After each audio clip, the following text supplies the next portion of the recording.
It may have taken more than half a year, but TSM have once again established themselves among North America's best teams in the Valorant Champions Tour after months of disappointment.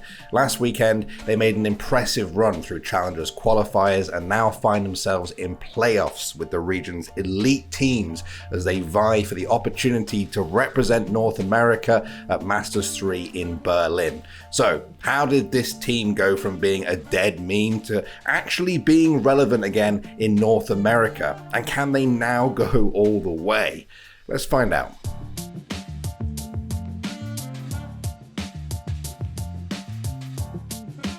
Okay then friends, with playoffs coming up and champions at the end of the year, there literally is not a better time in this life to subscribe to theScore Esports to make sure that you're up to date with all the news that's coming your way and that you'll never miss a video just like this one. Do it. TSM is looking strong. Why is this a big deal? Well, in a nutshell, they haven't been doing well for a long time. And that's a big deal because way back when this crazy Valorant ride began, TSM was one of the best teams in North America. So let's start the story there. In the early days of Valorant, TSM came flying out of the gates as one of the best teams in the scene, along with the likes of Sentinels, who have done pretty well since then. Let's just say that. They played around Wardell's operator perfectly, which was 500 credits cheaper back then and also a hell of a lot easier to use. By August 2020, TSM were looking pretty unstoppable, winning 3 tournaments back to back, including a finals win over Sentinels in the FaZe Clan Invitational. Now it's going to be a 1v1. It's just up to Sick. He has been spectacular, but it's not going to matter because Wardell gets the final shot and TSM are your FaZe Valorant Invitational Champions. The team's confidence was at an all-time high, with star Orput Wardell announcing TSM were the best team in the world. Wardell might have talked big, but the man could definitely back it up. Not only was he an incredible AWPer, he was also considered one of the best Jets in North America at the time. After winning the Pittsburgh Knights Invitational, in which they took down Sentinels in the finals once again, you'd honestly be crazy to bet against them. Player one, last person remaining, hasn't gotten the spike down, but finally he's going to get it. He has wasted so much time on site. Color right through the wall, going to get it. Ladies and gentlemen, your Knights Gauntlet 10K champions. But what you just saw was the last time TSM would win anything for a long time. In December, they played in Riot's first major tournament in First Strike North America. This was just a few months after they had hard nerfed the op, increasing its cost to 5,000 credits, reducing its scope and movement speed, and reducing its fire rate. Now, if you didn't pay attention early on in Pro Valorant, this change made waves. The game was notably extremely defender-sided at high levels, and the op being so cheap was a huge part of that. TSM were part of a huge group of teams that would frequently buy 2 and sometimes even wield 3 ops on CT side. Anyway, despite looking fairly strong in First Strike, TSM fell at the final hurdle, losing 3-1 to 100 Thieves in the final. In the new year, things went from bad to worse. TSM floundered in VCT Challenger events, picking up top 4 finishes in qualifiers before bowing out well before an actual final. This all led to something that would have been unthinkable just 6 months before, TSM failing to qualify for VCT Stage 1 Masters. Now, if you don't know, Masters is a big deal. The top teams from regions around the world battle it out for the chance to earn circuit points. After 3 Masters, the teams with the most circuit points qualify for Valorant Champions. That's the major to end all majors, featuring the best teams in the world to crown the best Valorant team on the planet. So when TSM failed to qualify for Stage 1 Masters, alarm bells began to ring. They looked like a shadow of their former selves, with some people not even ranking them in the top 20 teams in North America. Although they'd individually had pop-off moments and their star power was still undeniable, something just wasn't clicking.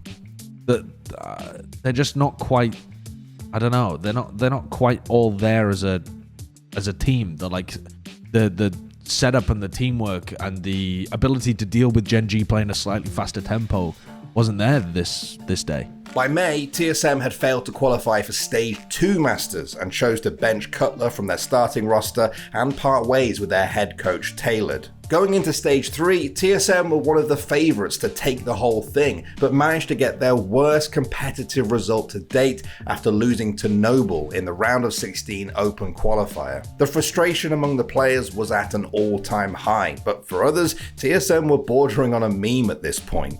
Noble beat TSM? Yeah, but it's TSM. Sorry, that's toxic. I'm so sorry.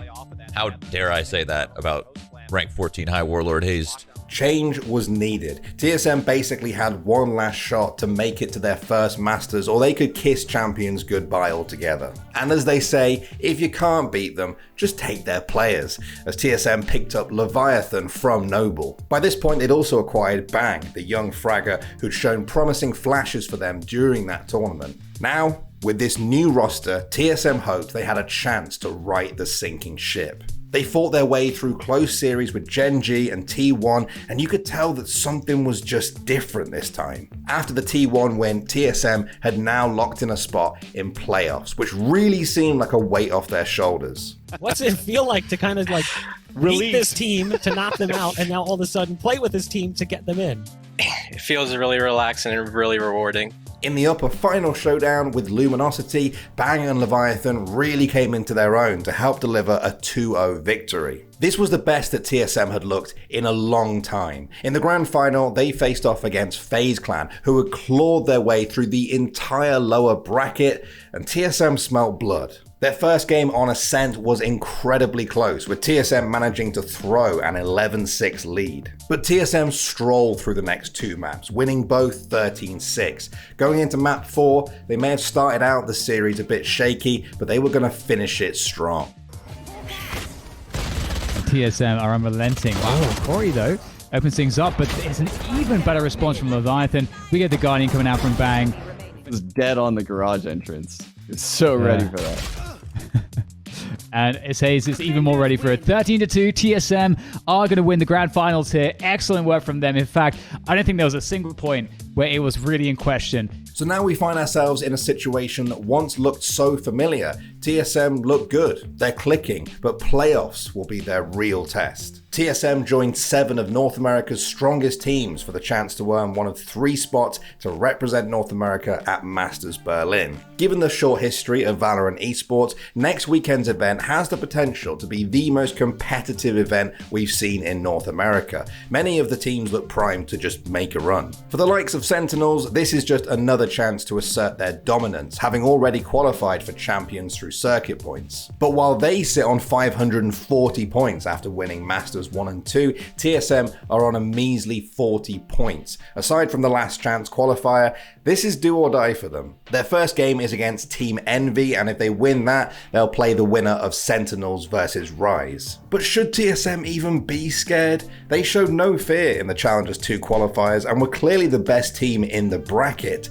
But can they now go all the way in playoffs? Some people think they might. I think that TSM actually have a pretty good shot.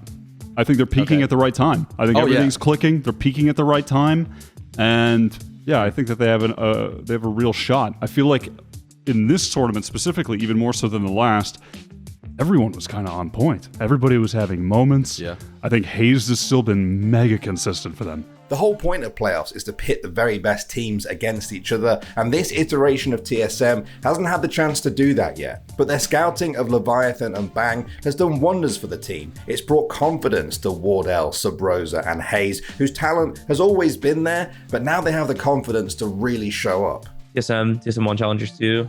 I think they're looking way better than the last iteration of the roster.